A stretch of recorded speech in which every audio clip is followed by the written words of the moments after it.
Бәріңізге сәлем достар. Нео Казакс Америкадағы алғашқы роуд-трипін бастайды. Бұл бөлімде Сан-Диегодан Гранд Каньонға дейінгі жолды көрсететін боламыз. Бірінші аялдама Сан-Диего қаласынан 3 сағаттық жердегі Барстоу қаласы болды. Жол бойында Барстоуға жақын жерде атақты роуд 66 трассасының үстінде орналасқан Багдад кафе деген ерекше жерге тоқтадық. Бұл жай ғана кафе емес, бүкіл Америкадағы роуд-триптің символы. Ол Багдад кафе фильмі арқылы танымал болған.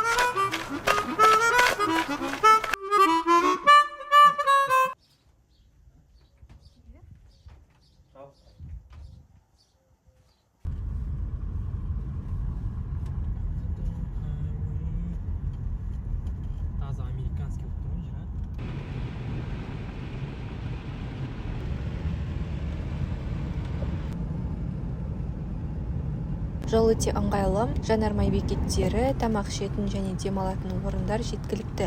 Ешқандай қиындық болған жоқ. Одан кейін тағы 3 сағат жүріп, Кингмен қаласына қарай жол алдық. Кингменға жақындағанда Калифорния штатынан Аризона штатына өттік. Осы жерде тоқтап бензин құйып, кофе алып, тамақ ішіп, біраз демалып алдық. Казино. Макдональдс. Атылып қалғандар шығып Макдональдс дейді.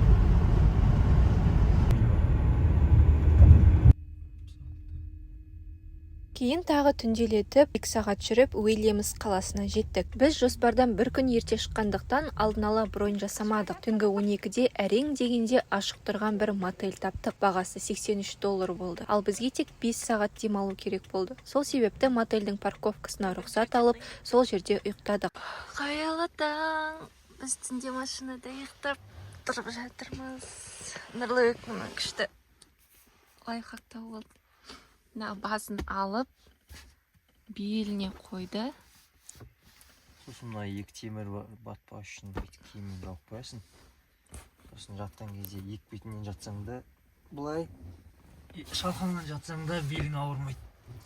Ой, рахат-ай. Бірақ бұны таңертеңгісін білдік, түнде емес. Оны машинада қонатындарға лайфхак. Мына көрпені жинап артқа салып тастаппын. İçine salып жүргенсің бе еще? Телефон ішінен ортасынан шықты. Жоқ, будильник ойнап қайта тау қойып тұрып, айтып таппайтын едік.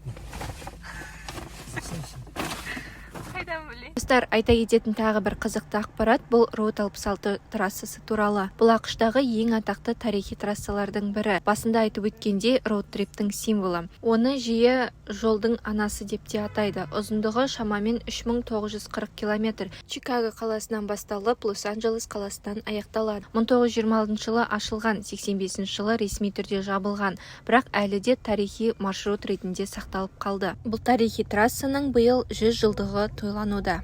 Роуд 66 ол жай жол емес, америкалық мәдениеттің символы. 1930 жылдары мыңдаған адамдар батысқа осы жолмен көшкен және көлікпен саяхат мәдениетін қалыптастырды. Роуд 66 8 штат арқылы өтеді. Жуынайын деп атақ. Таңды осы жерде қарсы алып, жуынып, кофе ішіп, Гранд Каньонға қарай жолға шықтық. Келесі бөлімде Гранд Каньонның ең керемет көріністері күтіп тұр. Роуд-триптің жалғасын көру үшін каналға тіркеліп, қоңырау белгісін басып қойыңыздар.